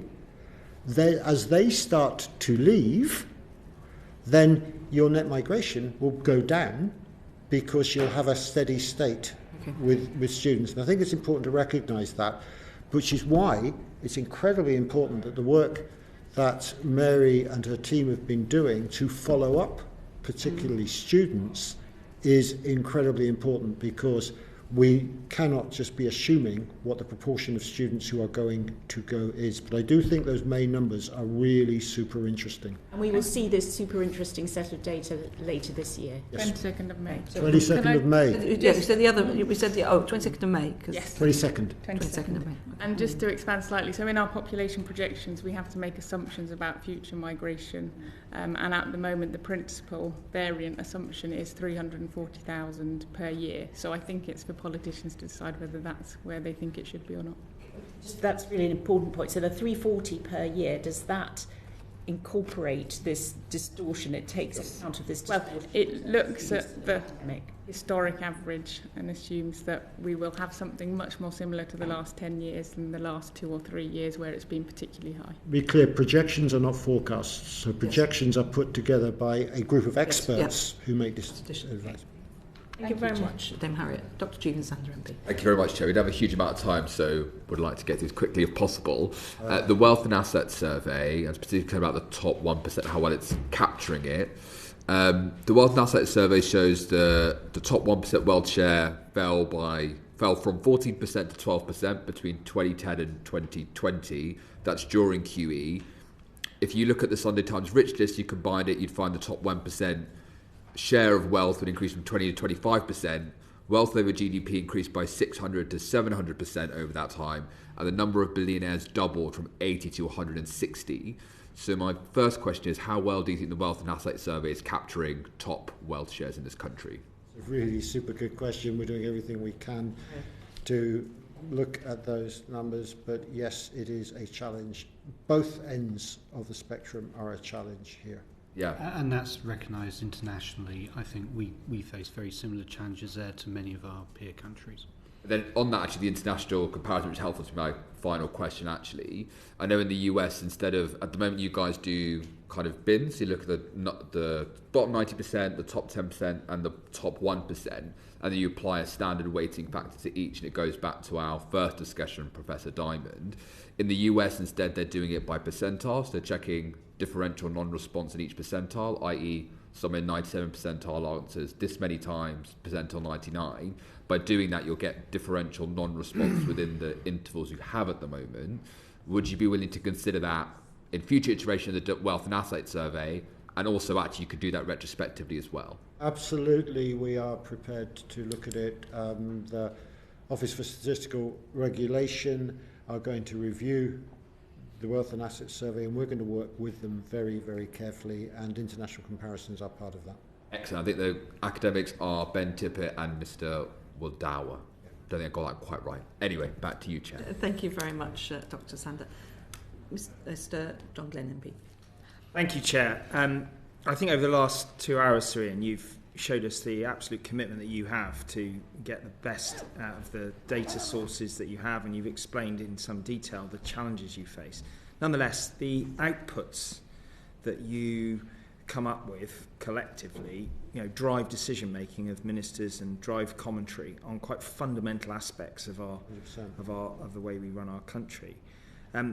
If we look at the international trade data, which lost its accreditation 10 years ago, we're at a critical moment when we're looking at our trading relationships.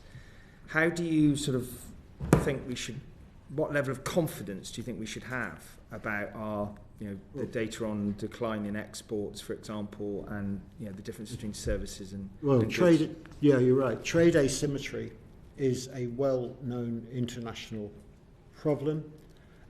We are concerned about it. I'm sure. I don't know if have you read Richard's piece on it?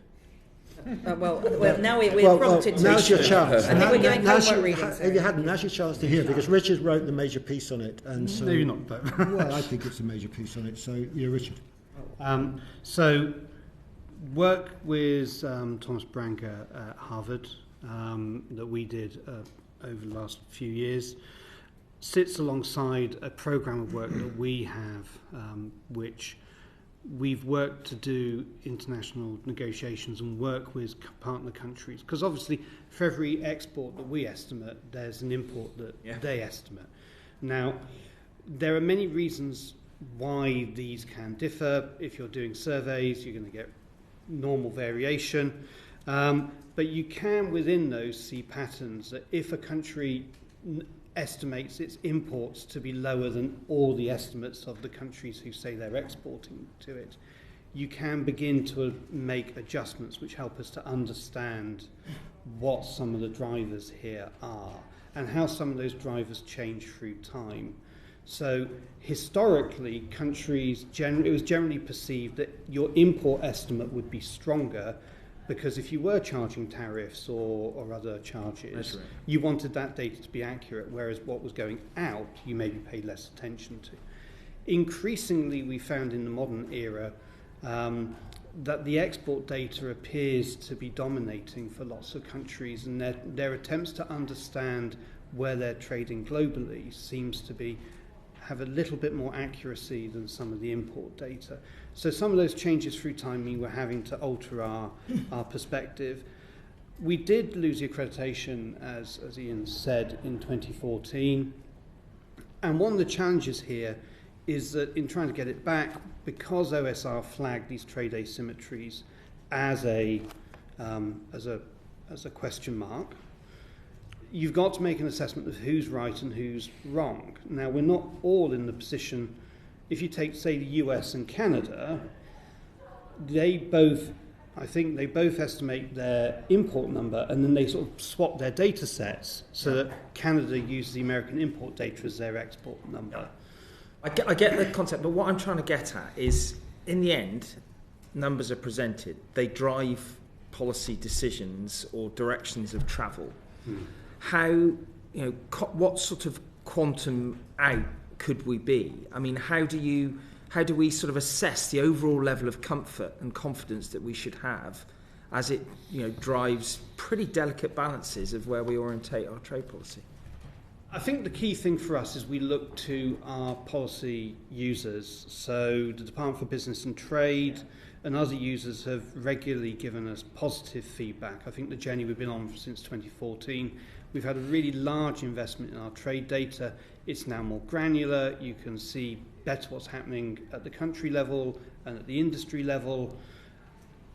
Yes, we haven't been able to get the badge back because of this sort of philosophical challenge of whose data is best. You shouldn't be fundamentally concerned about the numbers you're coming up with. I don't think so, no. And we do know that, again, in parallel to the System of National Accounts update, the Balance of Payments manual from the IMF is being revised on the same timetable. So the international community is collectively looking at some of the issues around measurement in this space. And as we implement those changes over the next 5-6 years, we will be at that cutting edge with the other leading developed countries in implementing those. I think Rachel's got another question in a moment, but I just wanted to ask one other question about the alignment of collection data between you as our national authority and the devolved administrations. Because I think sometimes my understanding was that essentially they have sort of rights over what data is captured or not. Can you say something about how that dynamic works and whether you think it's in the best place? We work very, very closely with our colleagues in the devolved administrations. I meet regularly with chief statisticians of Wales, Northern Ireland and Scotland. Yes, statistics is in the main devolved. There are some surveys, Labour Force Survey, which is a UK-wide survey, but statistics being devolved does mean that quite often, obviously, statistics is collected for policy purposes. And in the last couple of years, we have put an enormous amount of effort, as have our colleagues, into trying to make UK-wide numbers. And that's really not as easy as it may seem in many areas. We've made real progress on some NHS statistics. We will continue to do that. We have a team who work on coherence at the end of the day, it comes down to priorities as well. And I do think, I mean, I take a very strong personal view that we have actually missed a trick in the past, that, if you like, there was a natural experiment in the UK to have different social policies, and we didn't, I believe, collect comparable data from 1999 onwards, which would enable us to have done that. That's why I have personally made it my challenge to do what we can to improve it, and I remain of the view that it should be a high priority. But what more do we need to get that right? Because the truth is, you're absolutely right, devolution gives different discretion to different devolved administrations. But unless you can collect common data, you can't make meaningful comparisons. So. What more do you need from... The political commitment, right. Number one. What does that look resource, like? Well, it means, practically, it means that the three devolved administrations and all agree that this is a good thing to do. Now, that's not always been, in my experience, an easy conversation. But that seems to me to be important. We can then make things happen. There are resource issues as well, obviously, if you because you're still trying to collect data for particular policies, and if it's additional data, then there's resource issues. Thank you, Cyril. Thank you very much, John Gregory. I just want to follow up on one thing, Siri, and thank you, as someone with interest in devolved statistics. Political will and will of the devolved governments, you think it's all there to have these harmonised statistics? Or is it patchy? I am not able to comment fully on that. That is a political decision. Okay. We won't tempt you at this late stage into the political. Rachel Blake, MP.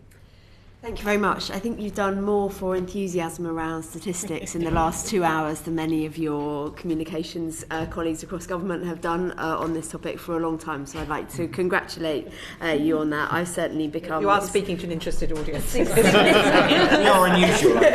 But I'm probably at one end of the curve on this, and it's certainly significantly increased my my capacity for this. But one of the areas that we've been skirting around is around this confidence in the ability for decision makers in the statistics, and I'm really interested to get to the bottom of your assessment of risk in the statistics and the numbers that you're putting out there. So we know that the Governor of the Bank of England wants us to all answer our phones more.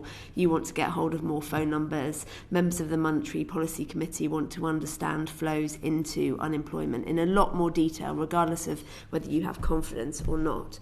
So what assessment of risk have you taken in terms of the numbers that you're putting into the public domain? We spend a lot of time talking about risk. I mean, let's be certain, almost, I would say, no data that we produce is absolutely, if you like, without error. That's why we always produce uncertainty estimates, and it's critical as a statistician that you do that. We also, though, spend a lot of time not only alone, well, I say not alone, not only as ONS, but also with our board, discussing risk. We bring risk and assess whether our, for example, quality risk is within or without appetite on a regular basis, and what that actually means. So, for example, we have brought in the last year or so electronic used car prices, electronic train prices, new rents data into our calculation of inflation. We are currently about to start dual running grocery scanner data. Now, we are so clear that policymakers need to make decisions based on the best data. And so, for example, we could have just said, well, we'll dual run for a month and then we'll bring in the scanner data. But our own inherent conservatism, plus our conversations with our stakeholders, which are really super important, mean that we're going to dual run for a year on that, making it clear both the the new data using scanner data and the traditional clipboard collected data. So that risk, on those data, I'll finish in a second, on those data we have zero risk. Yeah. We also produce every December baby names. Frankly, I think it's really fun. Okay, that's great. But if we were one year to suggest that Gary was now the most popular boy's name, it would be an error. It's a relatively low risk area. The baby names is relatively low risk. But coming back to the labour force survey, you took a decision in October 23 that you said that you just couldn't put it out because it was too biased around one particular cohort. So you took the decision there that the risk to policymakers from using this was too significant to put out the data. How are you communicating to policymakers the risks that are inherent within the data? We talk to policymakers the whole time.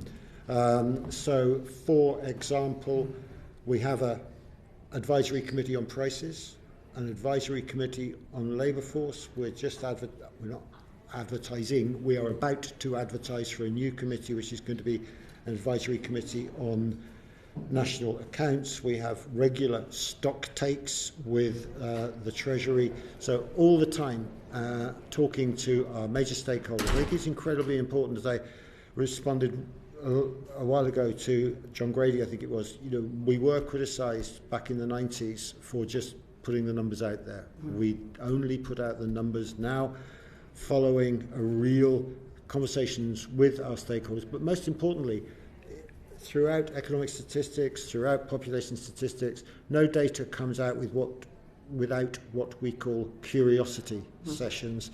These are just different, not just, if you like, the statisticians who are producing the data, but other statisticians just getting together and really getting underneath those data and understanding them so that when we put those numbers out, they're the best that we can do at that time. I'm tempted to ask you about the meteor last night because there's obviously some statistical decisions to 100%. Make about our activities around the meteor. But just my final question is, if you believe that you're communicating risk levels to policymakers, you've acknowledged that there is always risk. Are there any particular outcomes to making the wrong decisions around these? Around the economic statistics, particularly in the labour force survey, that you would be particularly concerned about, that you want to use this opportunity to share with us? I think we have engaged with our stakeholders to the extent that we understand what they are most concerned about, and we are providing them with the best answers that we can to those data. And what are they most concerned about? So I'm interested in where do they think that the variations might come, and what variations are they most worried about? Well, they're most worried, obviously, about what's going on in employment, what's going on in unemployment, is that going up or down? And one of the biggest things, if things aren't changing, it's not difficult. What you're really the real challenge in statistics, in my opinion, is estimating turning points. Have you because it's a survey, it could go up, it could go down a little bit, and that could just be some kind of, if you like, artifact in that collection, and it's going to go up again. So actually being clear about turning points, incredibly important. During the pandemic, we were producing a weekly survey of incidents of COVID, and the number of times we were up all night worrying about, is that a change or is that an artifact of the sample, and big decisions, lockdowns and things like that, so we absolutely were aware of the risks, absolutely aware of the critical decisions that had to be made, and absolutely aware that we needed to do everything we could to understand them and to communicate that risk. Would it be lovely if we had better data literacy in our country? 100%. And I do believe we have a real responsibility to make our data as accessible as possible. I'm not convinced that things are perfect. I'm not complacent at all, but I do think we have a role to play, and we will continue to try to do that. Just on your precise question, as well as measuring short-term volatility in things like employment and unemployment, The labour force survey also gives us data to look at some of the longer term trends in the UK economy, particularly things like productivity. We published an article last week around productivity trends that we discussed widely with pretty much all of the economists who work on productivity in the government, to try and look at the issue of whether there has been sufficient data post-COVID to look at that issue differently than the message that we've seen sustained since the financial crisis of slow growth but weak compared to other countries and previous history. And what we can see there is that we get enough commonality between the business surveys, the household surveys and the administrative data to have some confidence that they're telling a joint story, but there's not been quite enough time or enough change away from long-term trend rates to suggest that there is yet that movement. There are some real policy consequences to thinking, for example, that unemployment could be growing because of movement out of inactivity or movement from. There are some significant choices that ministers would have to make. So if they can be confident that there's a relatively low risk of this mistake, then that gives more confidence throughout the policy making process. And also, if you look at the data on productivity in the last decade, that was driven by labour force rather than driven by, if you like, innovation. Mm-hmm. There was some innovation, don't get me wrong. Well, then if you come back to the conversations we've had this morning about inactivity, then the way in which that's impacting on productivity has to be really important, and that's why we have to be as confident as we can in those data. Thank you very much. And finally, from our guest on the Public Administration and Constitutional Affairs Committee, Sam Carling MP. Thank you very much, Megan. Thank you for coming in today. It's been a really helpful discussion. A few times we've talked about end users of the data and sort of their reasons for using it and the way they're working. What consultations do you have with your data's end users when you're making changes to methodology, particularly with the movement from the LFS to the TLFS and the data that could be lost? How are you ensuring, through talking to them, that the valuable bits are being retained and perhaps the less valuable ones aren't? I'll come to your direct question, but I just think it is incredibly important to say that the ultimate end users are every one of our fellow citizens. I take a very strong view. One of the reasons that I'm passionate about this job is that data can shine a light on inequalities in our society, and then it is for you to take the difficult decisions about what to do about them. I think that very strongly. And then into responses. Part of that end user issue is we, as I just described, we have a number of advisory committees. We work very closely with all the major departments that use our data, DWP, HMRC, Home Office, Treasury, OBR, Bank, and we are having very regular conversations with them. Those advisory committees meet every month often, and so when we make changes, we do so from day zero. This is what we're intending to do, work with them. That's why, that everybody's comfortable with what we've done on scanner data, but our inherent conservatism, the bank's inherent conservatism about getting it right, says we will dual run now for a year. And I mean, it's worth saying, Chair, if you or any of the committee would like to have a field trip to the sunny climes of Newport, you'd be really welcome. We could take you through some of these. Well, we'll take that invitation and have a discussion about it. Some of the numbers are so exciting. Well, I think you are preaching to the converted probably on that. I think, Serene, you have an audience of a willing audience here. Thank you, Mr. Carling. Thank you very much indeed. Well, can I thank our witnesses very much indeed to the time. We've had a useful discussion about the challenges of delivering the statistics that you produce for policymakers. And in particular, we discussed the actions that the Office for National Statistics has taken to boost response and to counteract the bias that you just touched on, and the difficulty in reaching a sample by landline, and why responses have fallen in relation to other companies.